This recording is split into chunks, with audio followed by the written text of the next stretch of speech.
Hi. Hey.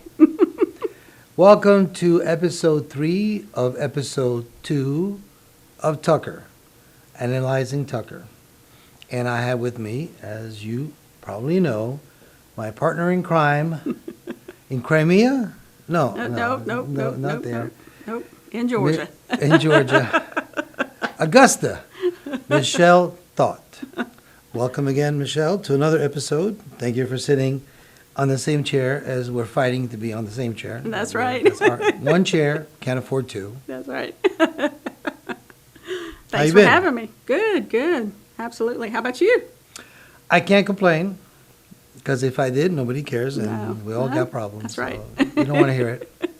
So, once again, we are going to listen to the episode, and we believe that it is, once again, this time is a little bit different because it attacks what is happening in America, but a little bit different than the last one. Things that are taboo. The taboo. Let's listen to it and we'll come back. Hey, it's Tucker Carlson. Let's say you wanted to control a country. How would you start? Well, you'd want to make sure you had the complete obedience of everybody inside your borders who was authorized to use deadly force. You would start with the military and then federal law enforcement, then move your way down ultimately to agencies like the IRS. Controlling the guns would be a top priority for you if you ever wanted to go dictatorial, if you wanted to be baby doc. But let's say you had deeper ambitions. Let's say you wanted the power not simply to control people's behavior, but to control how they think, not just their bodies, but their minds, as a god would. In that case, you need to take charge of the society's taboos. A taboo is something that by popular consensus is not allowed. A taboo may not be illegal, but it doesn't need to be. Over time, social prohibitions are more powerful and more enduring than laws. Societies are defined by what they will not permit, as are famously religions. Muslims don't eat pork, neither do Orthodox Jews. Traditional Christians oppose extramarital sex. The Amish avoid electricity, and so on. American society isn't overtly religious, but it's governed by taboos, and it always has been. What's interesting is how fast our taboos are changing. This is not happening organically. What we're allowed to dislike is being dictated to us from above, sometimes by force. Until fairly recently, for example, it was taboo in this country to attack people on the basis of their race. That was the main lesson of the Second World War, we were told, again and again. The one thing we learned from the Nazis is that it's dangerous to reduce human beings to their genetic code. There is no master race. That made sense, but apparently we no longer believe it. Punishing people based on their skin color is not only permitted in modern America, it is mandatory throughout business and government and higher education, as long as the victims are white. At one time, that would have been unimaginable. So would the current behavior of our politicians. As recently as the 1992 presidential campaign, adultery was considered disqualifying for anyone seeking higher office. Bill Clinton was very nearly derailed in the New Hampshire primary by his affair with Jennifer Flowers. Clinton went to elaborate lengths to lie about the relationship because he had no choice. But he was the last presidential candidate who had to meet this standard. By 2008, it was obvious to anybody who was paying attention that Barack Obama had a strange and highly creepy personal life. Yet nobody ever asked him about it.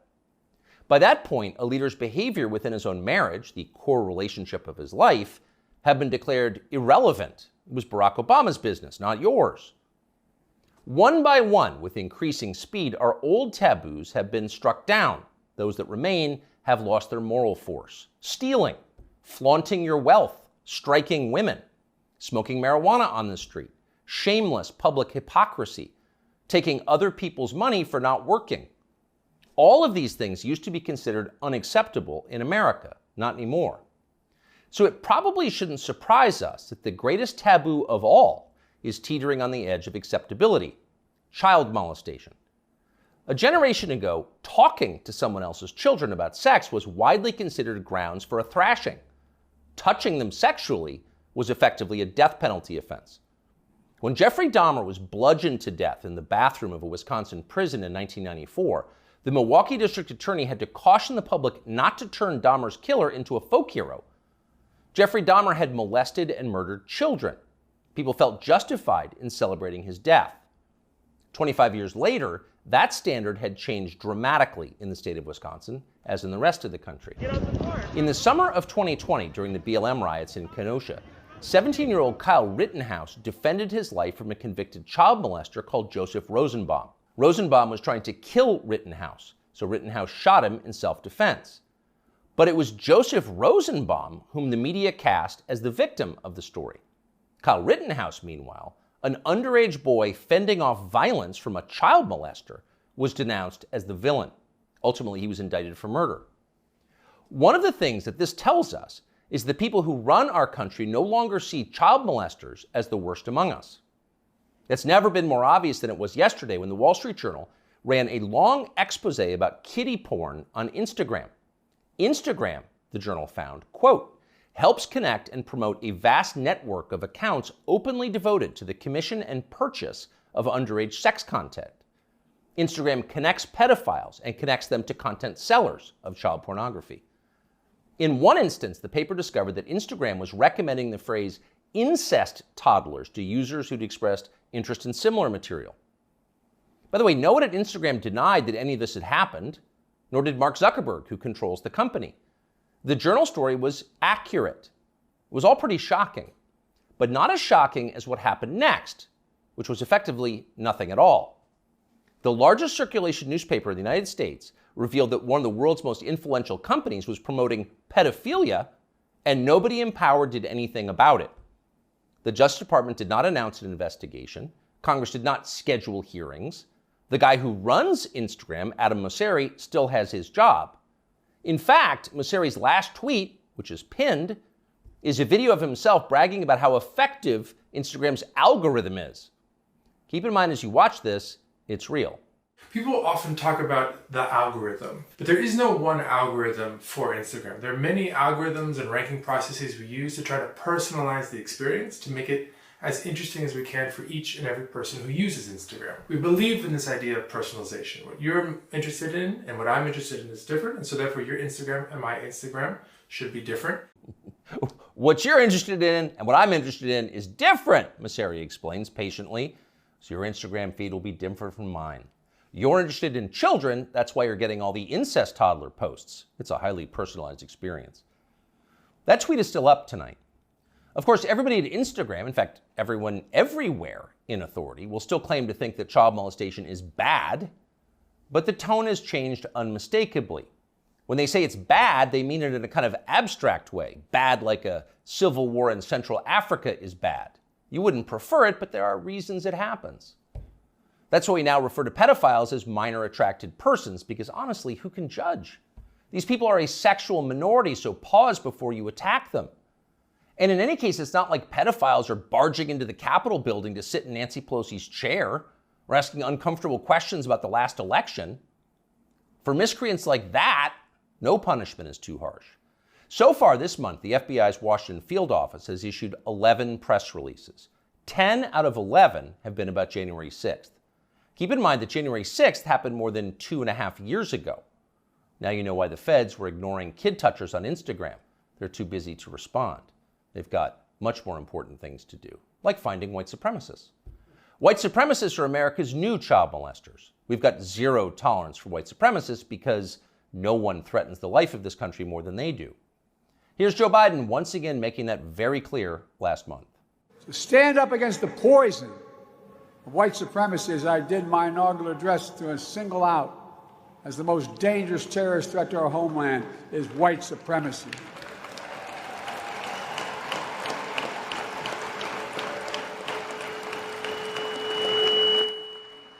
And I'm not saying this because I'm at a black HBCU. I say it wherever I go. Pardon the feedback, but you heard the point. White supremacy is the most dangerous threat to the American homeland. Joe Biden just told us that. It's more dangerous than the threat of nuclear war with Russia. It's more dangerous than the threat of the Mexican drug cartels, who've already killed hundreds of thousands of Americans and are now in control of swaths of our southwestern states. White supremacy is that bad, Joe Biden says. In fact, it's worse. But what is it? That's the question. Can anyone in authority actually define white supremacy?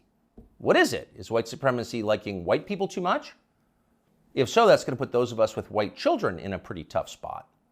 Or is white supremacy something much more obviously bad, like trying to expel all non-whites from America and creating some kind of ethno-state? If that's Joe Biden's definition, what exactly is the scope of this threat? How many people are currently working on this American white ethno-state project? And what are the chances they're going to pull it off? Our guess is not very many and precisely zero. But we can't say for sure because no one has showed us the numbers.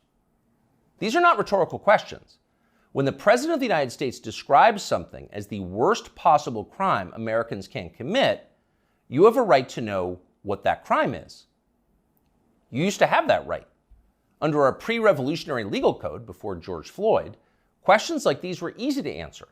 A crime was defined as something that an elected legislature had explicitly banned, usually an act that hurt somebody else. In America, crimes were described precisely with words in English and then preserved in books, which you could read yourself. If you ever wondered whether you were committing a crime, you could just look it up. You could know for sure whether you were a criminal. Now you can't. And needless to say, that's the point. The point of the exercise is to keep you off balance, to keep you afraid. When no one's willing to define the offense, you can't be sure whether or not you're committing it. You could be accused at any time and everything you have taken from you. You live in fear. Remember this guy? Emmanuel Cafferty was driving near a Black Lives Matter protest in Poway in his SDG&E truck when he says he noticed somebody following him and trying to get his attention. Later, that person posted a picture of him making what some believed is a white supremacy symbol on Twitter. Cafferty says he had no idea about any white power symbols and was just cracking his knuckles outside his window when the picture was taken of him. Later that day, he says he was notified by SDG&E that he would be suspended pending an investigation, and a few days later, he was fired. What that man did was so offensive, as you just saw, that local news had to blur the photograph of his hand. He was fired from his job. His life was destroyed for cracking his knuckles. He didn't know cracking his knuckles was racist, in his defense, but then nobody did until the day that poor Emmanuel Cafferty was unwise enough to crack them. When a crime has no definition, anyone can be guilty of it. It's hard to relax in a country like that.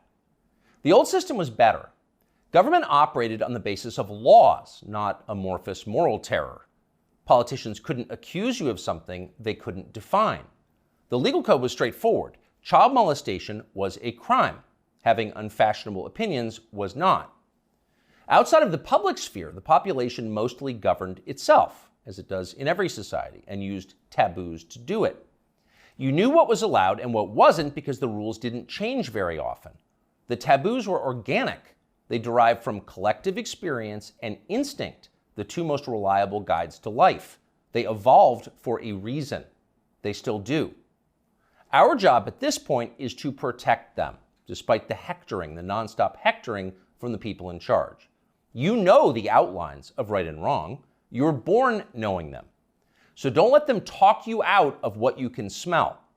Don't let them rationalize away your intuitive moral sense. Cling to your taboos like your life depends on them, because it does. Cherish and protect them like family heirlooms. That's exactly what they are. Okay, that was a lot. That was, yes. He That was covered everything. A full plate. What is your first reaction to it? Well, you know, he's right. When we talk about pedophilia and what's happening with our children, and it's now being something that is almost being pushed as, well, you know, pedophilia is actually people who are attracted to minors. So let's just try to PC this a little bit instead of calling them perverts or pedophiles. They're now going to be just persons who are attracted to minors.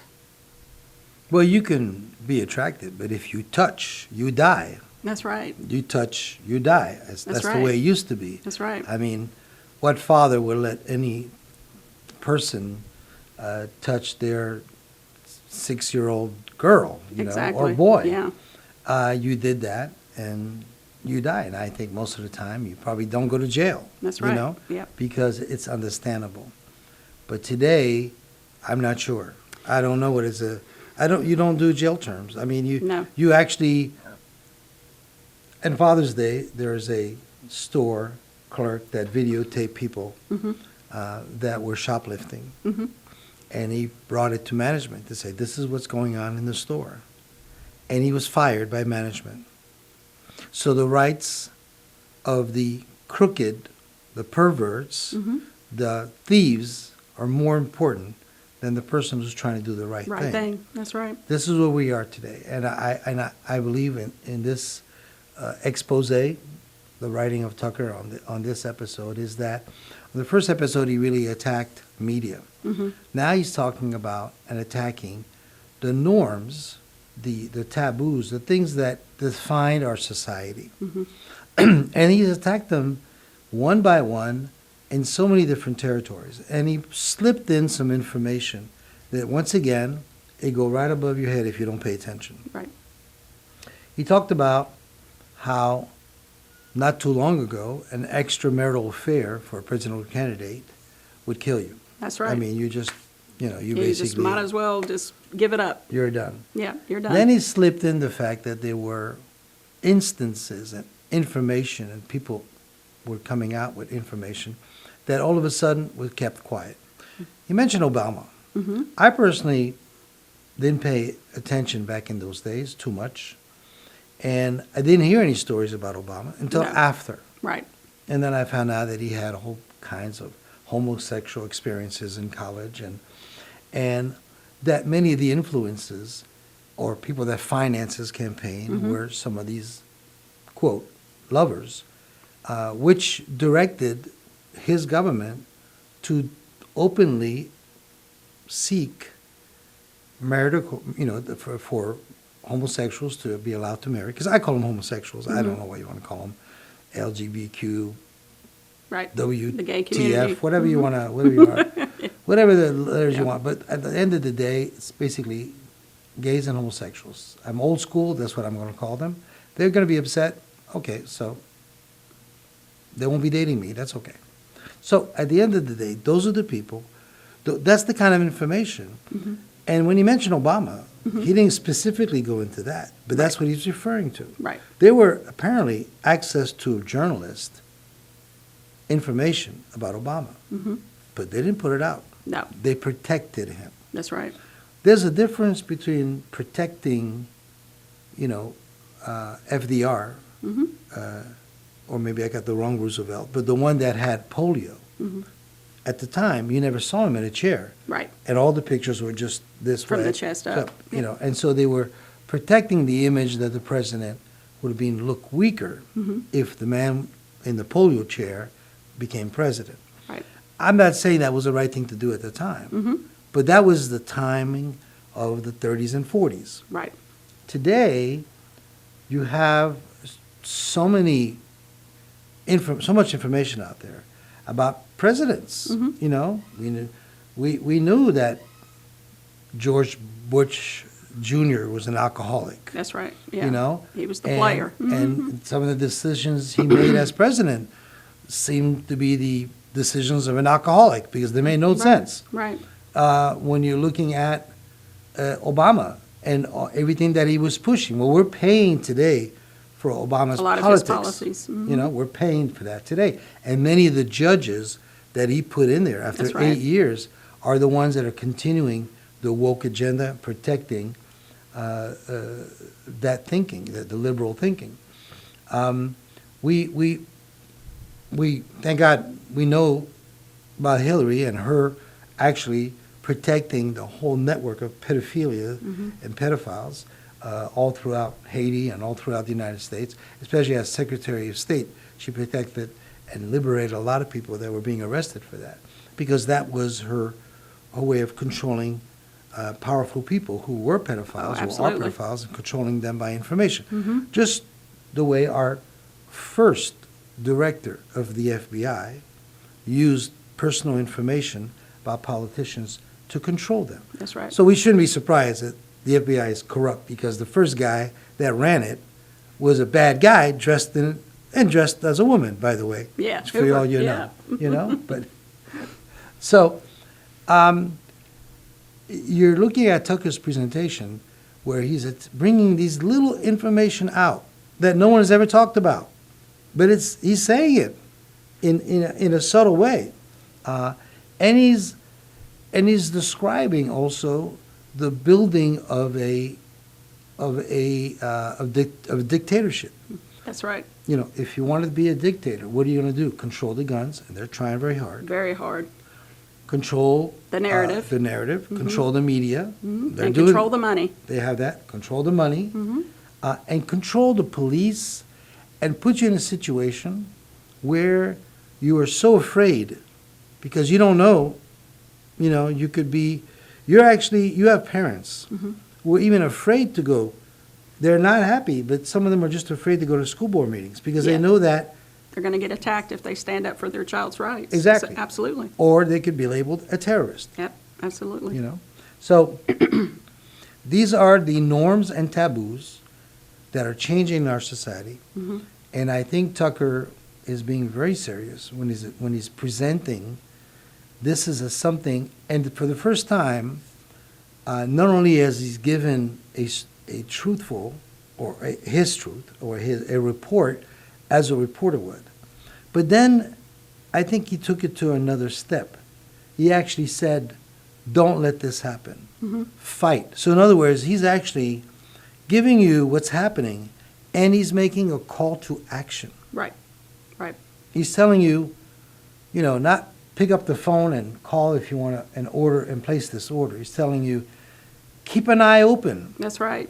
Hold on to your beliefs. Don't hold on to those taboo beliefs. Exactly. Don't let them destroy what's left. Right. And I think that I've never seen, maybe I don't know enough about what he has done and everything, but I've never seen him not only present a case, but then tell the audience to not fall into that trap and to make sure you keep an eye.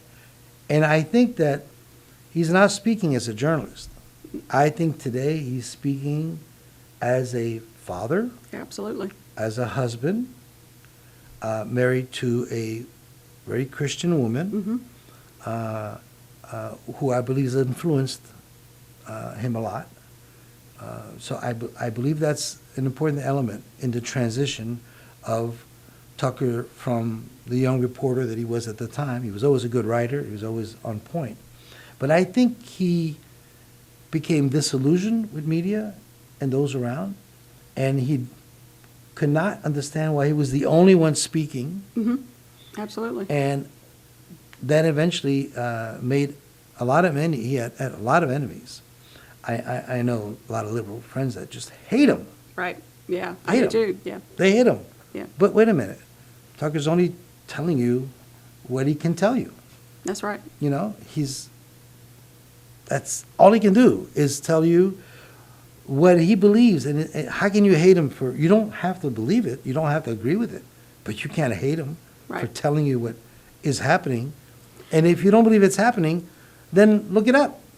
Prove him Exactly. wrong, Right. you know? Right. Well, you know, as a managing editor of the Daily Caller, he has always been a person who has believed in, and he had people from both sides of the spectrum, so to speak, who would be contributors. And I know this because I used to be, you know, I used to have some of my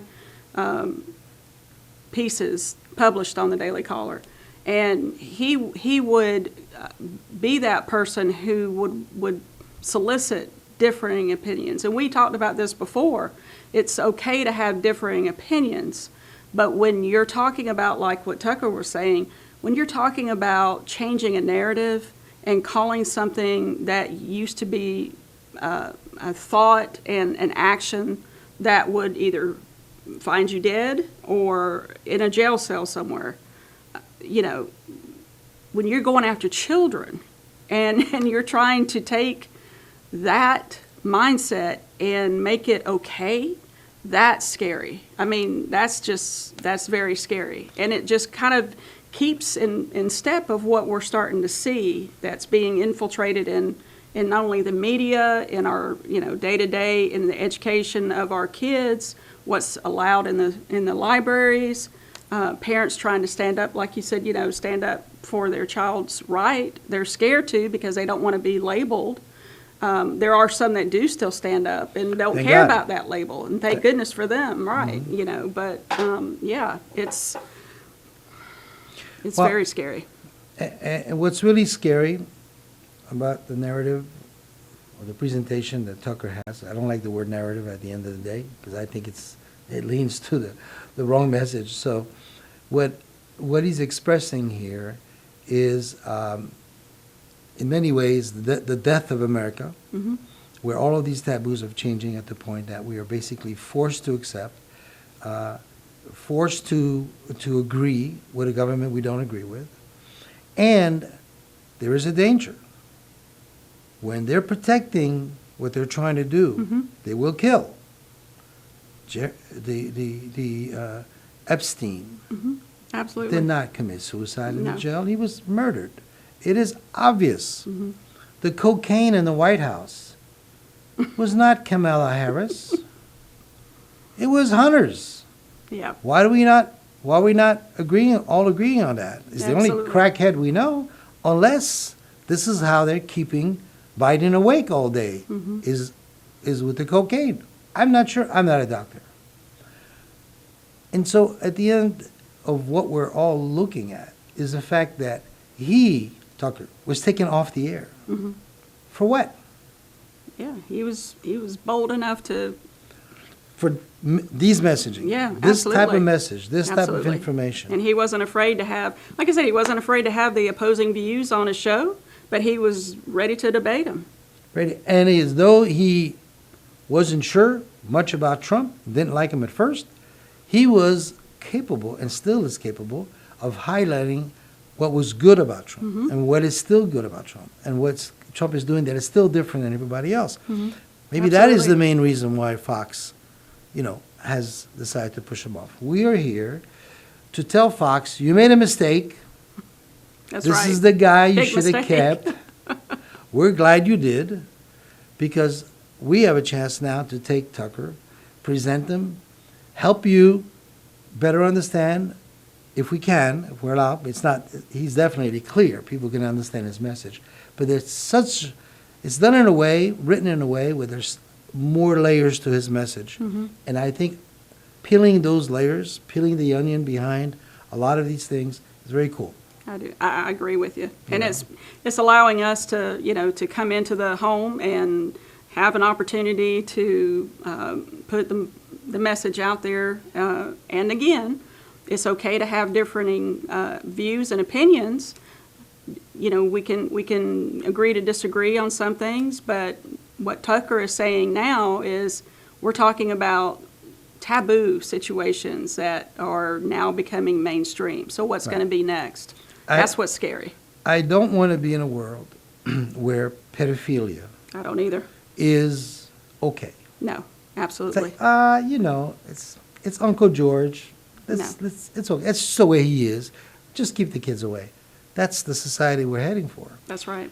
And I heard this before, and I'll share it in case you have not heard it. Many years ago, the gay lifestyle was kept very quiet, and it was in the dark. And that wasn't right, but it was. Then, a few years later, the homosexual lifestyle was accepted. Accepted in the sense that, you know what, this is what you do. Behind closed your doors house is your business. It's your That's right. business. I don't need to see it. I Right. don't want to see it on a Disney movie. I just, Right. it's okay. It can Right. stay there. Just don't force it down our throat. Exactly. That's right. Then it became the homosexual, gay, LGBTQ, WTF, whatever. Those people are now celebrated. That lifestyle is celebrated. Right. As, Right. why aren't you gay? What the hell's wrong with you? That's you're right. you're old school, or you're a white racist, or something is wrong with you. Oh, and forget the fact that we all saw naked people in front of the White House on Pride celebration. I saw what they had. I wouldn't be proud of what Wow. they had. I wouldn't be proud of what they had, I believe me. But so now my point is in all of where we're going today is that I want to die before this lifestyle becomes mandatory.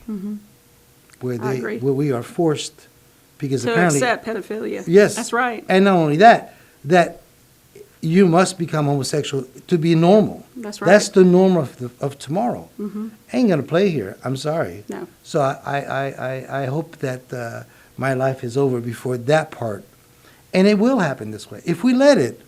If we do not fight, if we don't CTA, call to action, and not fight about what these people are trying to do, if you're just gonna sit home and watch, and just say, yeah, okay, let me go back to Housewives of Atlanta or whatever, whatever. That's show. what they're counting on. Right, exactly, and forgetting what's going on. So, Tucker, great work. We invite all of you to go to Twitter, watch all of his programs, absorb them, and invite you to join us in our analysis, because you might laugh a little, you may learn something, we're learning something, and hopefully you will come back for our next show. That's right. Thank you, Michelle. Thank you, Claude. See you next time.